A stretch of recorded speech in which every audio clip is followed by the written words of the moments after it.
So, what are some key points about managing a business that has family and non-family members in it?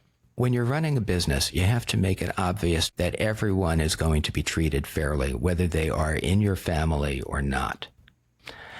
You have to make it obvious that a family member has earned any job that they're given and that they're qualified for any promotion or responsibility that they are assigned. Inexperienced relatives of the boss should enter the business at entry-level jobs, just like everybody else. You want to make it clear also to non-family members that their own career paths are unaffected by having family working at the firm.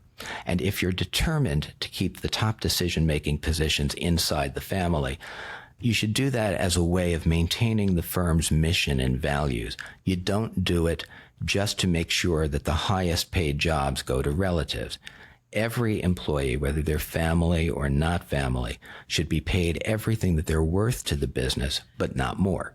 You have seen Succession, right? Yes, I have. If you were in Logan Roy's place, what would you do differently? Well, first of all, I would try to be a better father.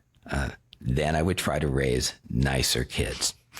And although I say that in a joking way, I mean that seriously, because what you saw Logan Roy do in that fictional show is pit his children against one another, make them compete for his favor and affection, make them feel that they were in a higher place on the pecking order in his enterprises than they actually deserved, which also alienated his non-family employees. The fact that his children did form bonds and in their own ways tried to be mutually supportive was accomplished in spite of their father rather than with the assistance of their father. So those are the fundamental mistakes that Succession illustrated Logan Roy making. If one were to step back and say, well, what were the questions that Logan Roy should have asked himself if he wanted to set up an orderly succession for his business, it would have gone something like this.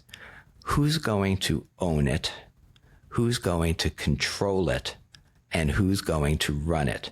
Those things are not the same things, and they can be answered in different ways to make the business run better and be better positioned for long-term success.